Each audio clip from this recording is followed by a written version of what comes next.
Buenos días tengan todos a este curso sobre el profeta Jeremías. Gracias por estar de nuevo aquí compartiendo con nosotros y esperamos ser de bendición para todos ustedes. Como siempre, pues, elevamos una oración antes de comenzar. Vamos a orar, darle gracias a Dios en este momento. Padre, en el nombre de Jesús queremos darte gracias por este precioso momento donde estudiamos el libro del profeta Jeremías. Damos entendimiento, alúmbranos con tu luz, ayúdanos a entender el alcance del ministerio profético de este hombre entregado y consagrado a ti, y a buscar las aplicaciones necesarias para nuestras vidas, de cómo su vida puede impactar en nuestras vidas con el auxilio del Espíritu Santo. Gracias, oh Dios, en el nombre de Cristo. Elevamos esta oración. Amén. Y amén. Y bueno, como siempre, pues, le damos las gracias a ustedes por su participación en el nombre del Instituto Bíblico Internacional de Texas y de todo su personal. Sean ustedes, pues, bienvenidos.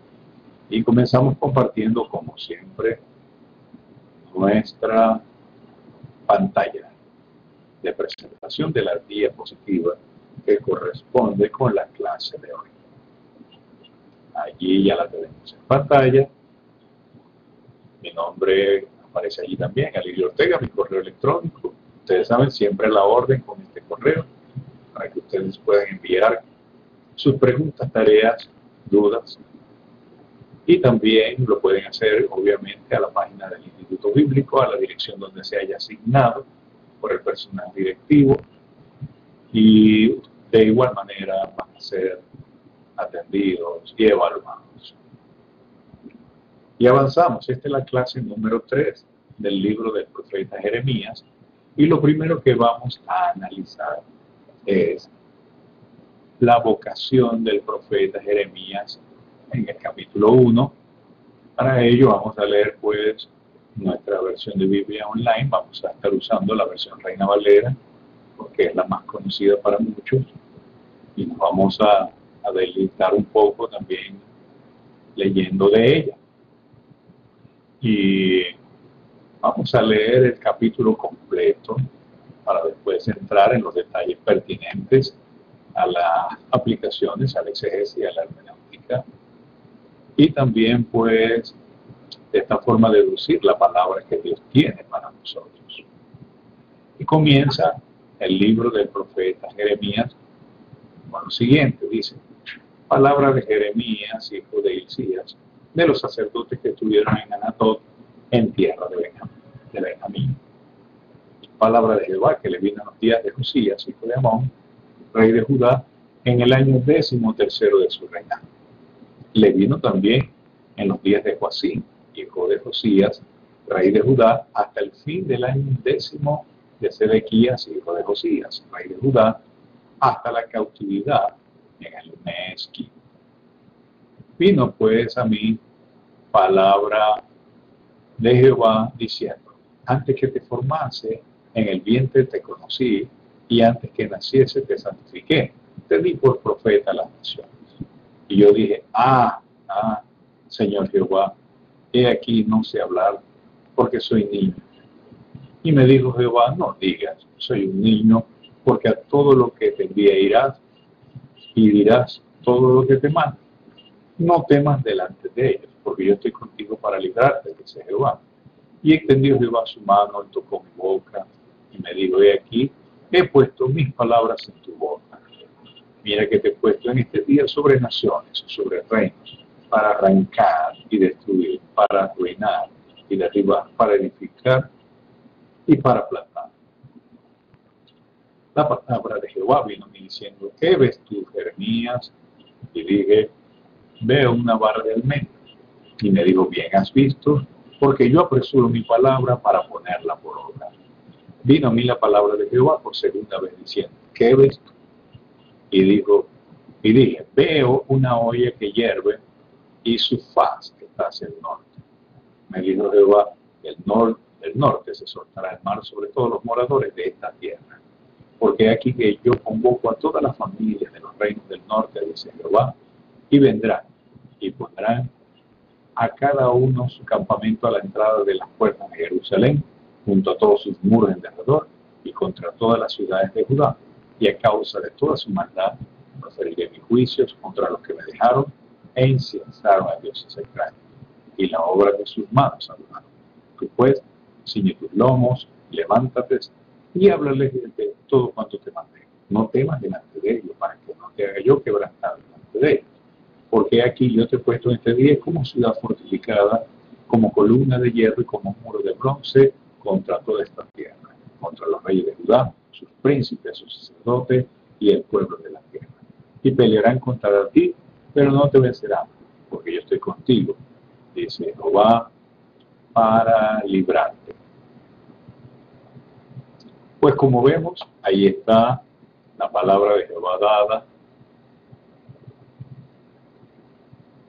por medio del profeta Jeremías, y vamos a comenzar hablando un poco acerca de lo que es la vocación del profeta Jeremías, que acabamos de observar en el capítulo 1.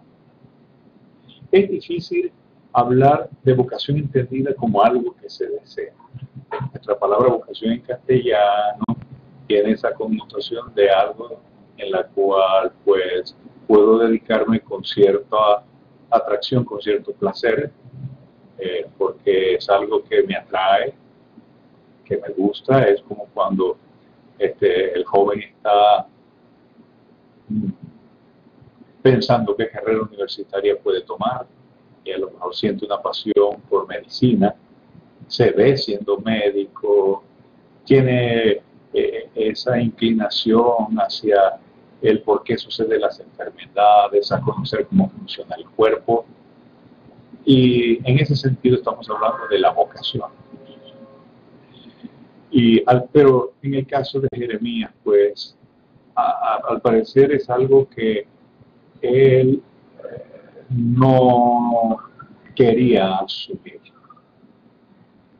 Es algo del cual él, considerando su llamamiento y su edad, pues le costaba asumir. Y fíjense que Jeremías, consciente de esa gran responsabilidad, tiene como cierta resistencia porque se considera muy escuálido, muy débil para una misión de tamaña magnitud. Pero Yahvé le conforta, le da fuerzas, pero también le fuerza a que debe aceptar esa misión, prometiéndole su asistencia. Las tres visiones de este capítulo tienen como finalidad introducir el ministerio de Jeremías, pero también nos permiten tener una mirada panorámica de todo lo que se plantea en el libro. Y analizando pues estas palabras, podemos llegar a la conclusión de que ciertamente los versos del 1 al 3, por ejemplo, que son una recapitulación del ministerio de Jeremías visto pues en su contexto histórico, sobre todo, estamos hablando allí de que ¿qué sucedió en los días de estos reyes? Fíjense, esto nos ubica históricamente en el tiempo de su ministerio. Por tanto, como yo les dije, ya nos brinda un panorama real de la situación espiritual vivida por la nación en esos días. Estamos hablando de los días de Josías, los días de Joacim, los días de Sedequías y, por supuesto, la deportación a Babilonia. Vamos a hablar un poco de eso también. Fíjense que el nombre de Jeremías, aunque podría significar para algunos que Dios pone en orden, la mayoría está de acuerdo en que significa que Yahvé exalta. Y haciendo otra vez una breve reseña, sabemos que Jeremías era de la clase sacerdotal, que su ciudad o aldea estaba ubicada en Anatot, que es la actual Anata, a 5 kilómetros al nordeste de Jerusalén, hacia el desierto. Era una de las 13 villas asignadas a los sacerdotes cuando ellos entraron a tomar la tierra prometida, y en ella incluso había sido desterrado el sacerdote Abiatar por Salomón, del que Jeremías quizás podía ser un descendiente. La localidad pues pertenecía a la tribu de Benjamín, en los confines de Judá, y la expresión palabras de Yahvé que estábamos estudiando acá nos da la idea de comunicación divina, aunque no concreta exactamente cómo se produjo esta comunicación. En el caso de Isaías y de otros profetas está quizás un poco más detallado. La visión que inaugura el ministerio del profeta Jeremías se da en los días de Josías, rey de Judá, quizás el más grande y piadoso de los reyes que haya ascendido al trono de David. Subió al trono en el año 639 aproximadamente antes de Cristo, siendo de 8 años de edad. Sus antepasados, Amón y Manasés, pues no son el mejor ejemplo, que digamos, y se habían encargado de sembrar la idolatría y muchos otros males en la nación. Cerca del año 627 del reinado de Josías, hizo la purificación de la idolatría en Jerusalén y en Judá. Es precisamente al siguiente año cuando tiene lugar la inauguración del ministerio de Jeremías, en el año 13º de su reinado, es decir, en el año 626 antes de Cristo aproximadamente. Y cabe preguntarnos, en los días en el que el fervor religioso pues estaba en su punto, de repente aparece el ministerio del profeta Jeremías, hablando de lo que Dios se proponía hacer, de los juicios divinos que vendrían. De repente nos preguntamos, bueno, y el efecto que tuvo las reformas religiosas de Josías, ¿dónde quedarán? Es posible que las reformas religiosas afectaron a una buena parte de la población, pero sin duda, en el corazón, pues, de muchos de los que vivieron el reinado de Amón y de Manasés, pues, de los últimos años, de los reinados de Amón y de Manasés, pues, seguro fueron testigos y participantes de esos pecados, y quizás no estaban del todo de acuerdo con las reformas que estaba emprendiendo Josías. Estamos pues teniendo una visión retrospectiva de lo que esto podría significar. No estamos diciendo exactamente que sea así, pero por las palabras con las que se inicia el texto, por ejemplo, en el capítulo 1:16 dice: y a causa de toda su maldad proferiré mis juicios contra los que me dejaron e incensaron a dioses extraños y la obra de sus manos adoraron. Aunque podría indicarnos que es juicio sobre aquellos impenitentes o personas que en otros tiempos pudieron haber hecho desviar el corazón del pueblo, quizás ahora con la reforma de Josías estaban en un punto donde ellos habían cambiado, pues dudo que Dios quiera ejecutar sus juicios sobre personas que decidieron tener una actitud de arrepentimiento. Entonces, ¿a qué nos lleva esto? Nos lleva a pensar pues que en los días de la reforma de Josías había personas pues que no la habían asumido del todo, estaban callados, quizás esperando las buenas de cambio, el ascenso al trono de otro descendiente de David, o algo por el estilo, no sabemos, son meras especulaciones, pero para que nosotros tengamos una correspondencia entre lo que sucedía en las reformas religiosas de Josías, que seguramente fueron progresivas, y poco a poco hasta lograr que la mayoría del pueblo se integrara.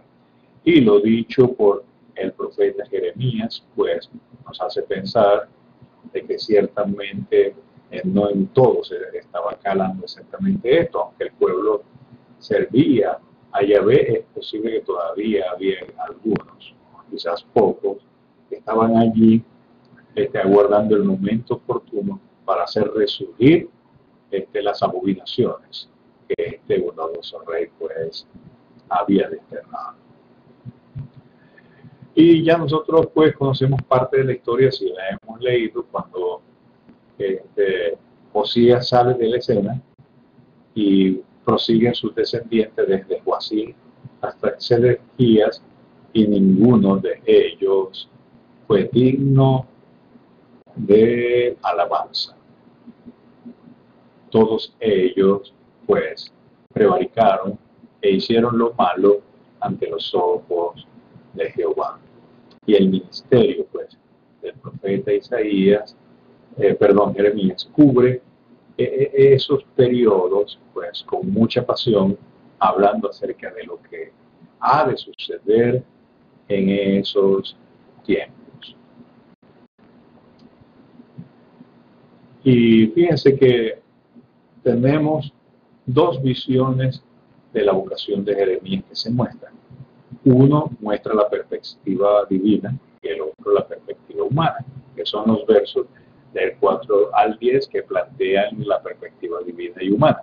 Primero, vistos por Dios desde la administración de los designios divinos, como el que maneja toda la historia y que conoce todas las cosas, pues la otra perspectiva es la de Jeremías, y él enfoca las imposibilidades propias, tanto suyas como las del género humano como tal. Y fíjense lo que nos habla esto. Sería interesante pues que leamos nuestra versión en línea, los versos de 4 al 10. Dice: vino a mí pues palabra de Jehová diciendo: antes que te formase en el vientre te conocí, y antes que naciese te santifiqué y te di por profeta a las naciones. Y yo dije: Señor Jehová, he aquí que no sé hablar porque yo soy niño. Y me dijo: no digas soy niño, porque a todo lo que te envíe irás tú y dirás lo que te manda. No temas delante de ellos, porque yo estoy contigo para librarte, dice Jehová. Y extendió Jehová su mano y tocó mi boca, y me dijo Jehová: he aquí he puesto mis palabras en tu boca. Mira que te he puesto en este día sobre naciones y sobre reinos, para arrancar y para destruir, para arruinar y para derribar, para edificar y para plantar. Una de las cosas que nosotros podemos notar acá es que Dios se propone en Jeremías ejecutar los juicios sobre la nación. Y antes de entrar en detalles sobre lo relacionado a este verso, algo estaba sucediendo en los alrededores de Judá y Jerusalén, en el mundo de ese entonces, sobre todo en las grandes superpotencias. El imperio asirio pues ya estaba en decadencia, Babilonia surgiendo, Babilonia se estaba imponiendo pues sobre la supremacía que existía de los asirios en ese momento, hasta que logra conquistar Nínive, pues cae en manos de los babilonios. Los babilonios siguen su avance hacia el sur, a los territorios de Canaán, e incluso hasta los linderos con Egipto y otras latitudes, con el afán de extender las conquistas del mismo. Y sobre este ambiente, parte de la palabra profética del profeta Jeremías se va a desarrollar.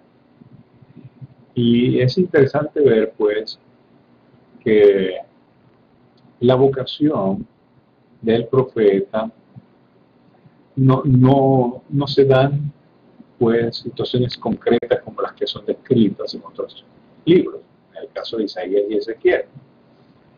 En el caso de ambos, pues, que hay como un ambiente solemne y expectante. Aquí, en el caso de Jeremías, no, en el caso de Jeremías simplemente hay una comunicación.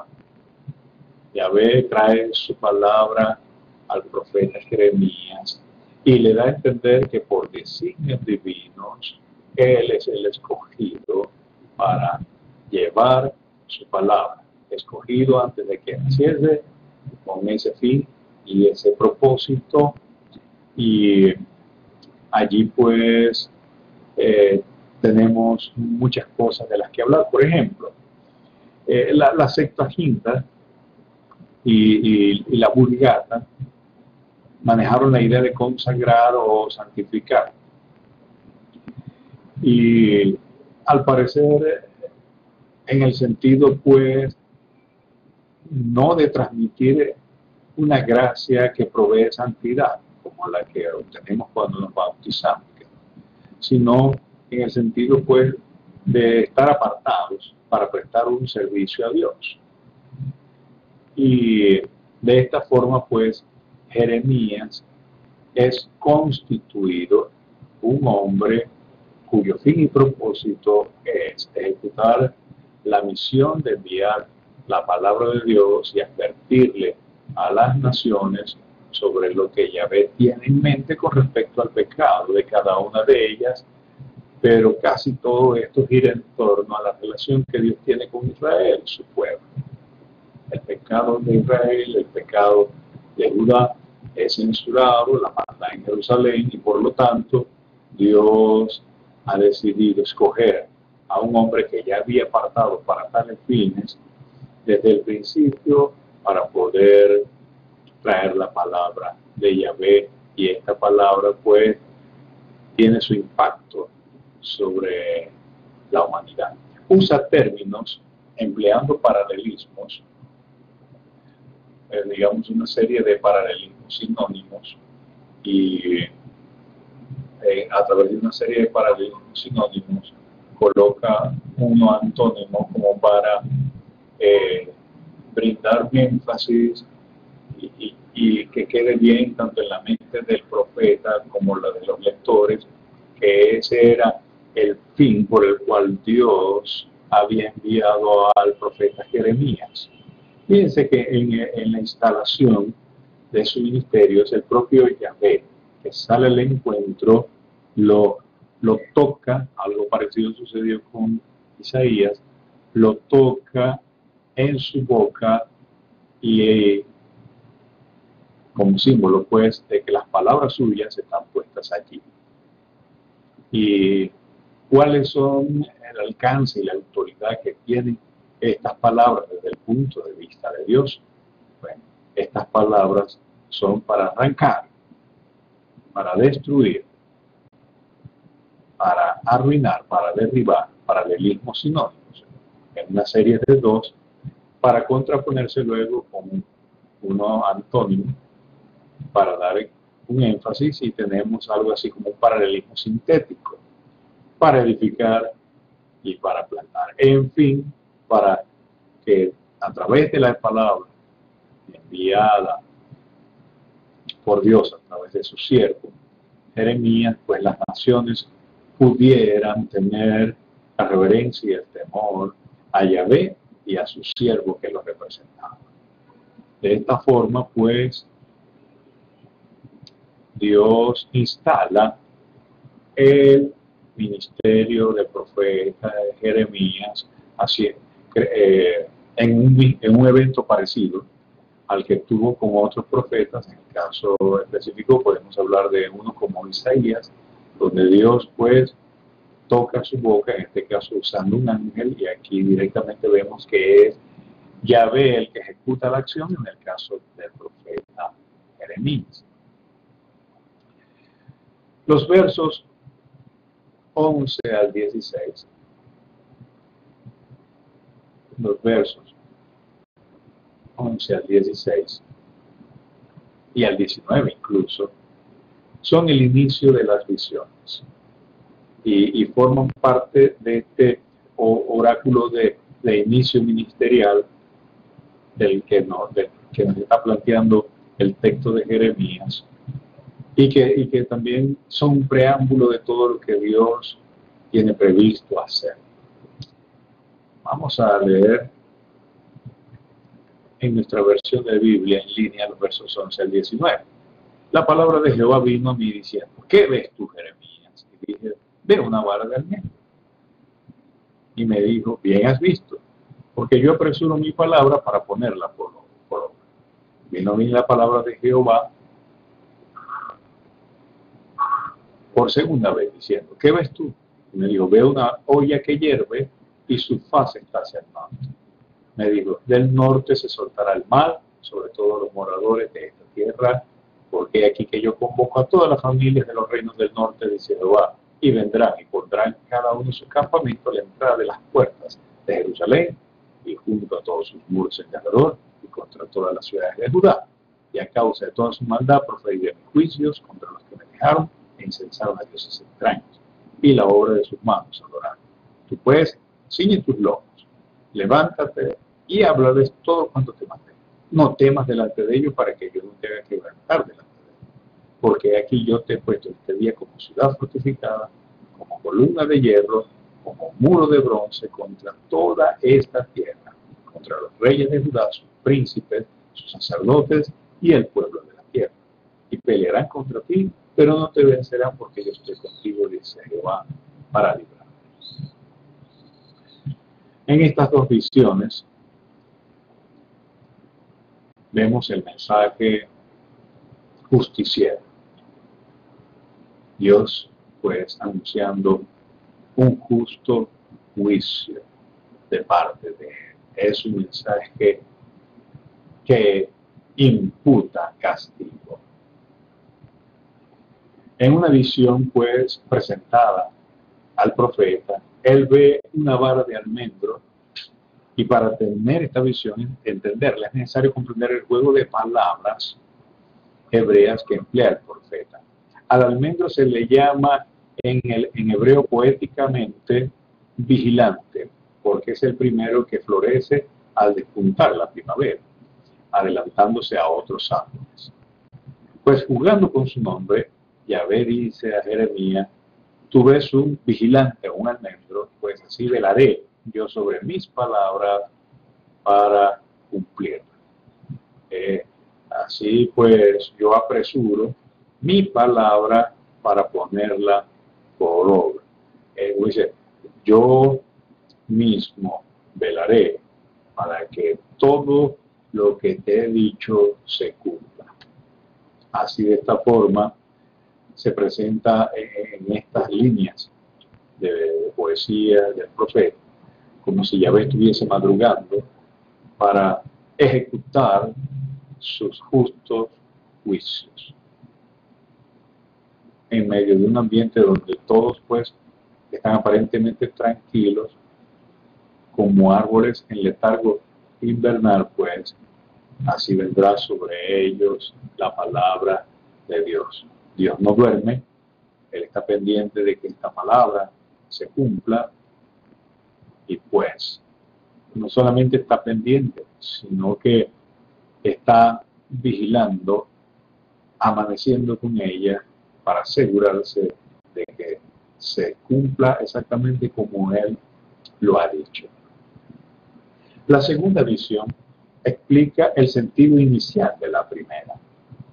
El profeta ve una olla, esta olla está hirviendo, su cara da hacia el norte,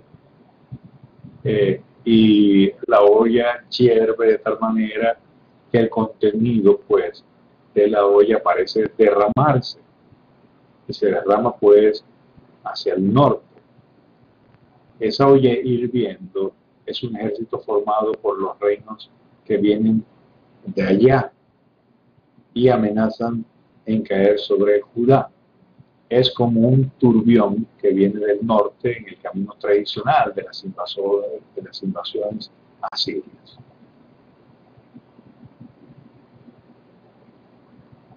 De esta manera, pues, Yahvé está previamente anunciando que sus juicios, todavía no dice quién vendrá, pero sí anuncia que sus juicios vendrán del mismo lugar donde anteriormente venían en los tiempos cuando se profetizó en los días de Isaías. Vendrá del norte. Pero en el norte estaba sucediendo que los asirios pues ya estaban en decadencia. Babilonia ganó terreno, conquistó a los asirios y en su sede conquista iba en dirección hacia el sur, a arrasar con pueblos y ciudades, siendo pues instrumentos de justicia dentro de los planes y propósitos de Dios. Y el profeta explica por qué, y es, como dice en el 16, a causa de la maldad, de la adoración a dioses extraños, del paganismo que infiltrado, del cual la ley de Moisés había, con énfasis, proscrito. Algo más. Y es un aliciente para el profeta, pero también es una advertencia. Dice, tiempos difíciles vienen, no puedes temer. Si tú temes, yo haré que temas delante de ellos. Así que tienes que tener una postura decidida y varonil. En la versión Nácar Colunga dice, ciñe tus lomos, yérguete y háblales. Lejos de intimidarle, el profeta debe, ante su misión, tomar una postura decidida, preparándose a todo como el que se dispone a una gran tarea, ciñéndose sus vestidos, como dice, preparando mi postura y mi presencia para presentarme delante del pueblo, para decirle qué es lo que ha de suceder, no importa la reacción que el pueblo tenga o que los gobernantes tengan. Es posible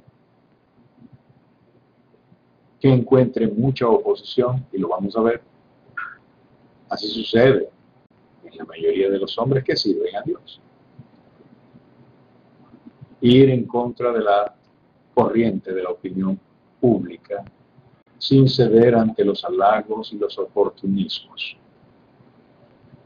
A pesar de que el profeta tenía un carácter de apariencia débil, desarrolló su actividad de un modo admirable gracias a la ayuda que el propio Yahvé le concedió. Le digo, yo estaré contigo para librar. Cuando las cosas, pues, parece que tienen esa connotación de confrontación y donde el hombre de Dios tiene que estar dispuesto a que con la sabiduría de él pueda confrontar el pecado, pues no queda de otra que armarnos de valor, ser decididos, incluso aunque esto significare desprestigio para uno por causa de hacer anunciar lo que Dios piensa con respecto a esos temas. Pues sencillamente no podemos tener vuelta atrás. Dios está en contra del pecado. Debe ser anunciado, debe ser revelado. Debemos advertir sobre cuál es la postura de Dios en torno a esto y qué es lo que Él hace cuando las familias, las naciones o los individuos persisten en su actitud pecaminosa. Y Él nos habla y nos dice, yo estaré contigo. No nos dice el desenlace. En el caso de Jeremías vamos a observar que en ocasiones le costó vivir los momentos duros del ministerio. Incluso hasta fue echado en una cisterna vacía, sin agua, a causa de su mensaje. Y llegó a sentir, pues, que toda esa presión que se cernía sobre él, le producía un sentimiento de querer tirar la toalla. Pero no, de nuevo tomó forma fuerzas, habló y oró a Dios, Dios le respaldó y le ayudó. Esa es la forma por que los hombres de Dios tenemos que proceder. Que el Señor les bendiga y les guarde. Gracias por participar con nosotros en esto, en estas clases hermosas sobre el libro del profeta Jeremías. Dios sea con ustedes. Que les bendiga y les guarde.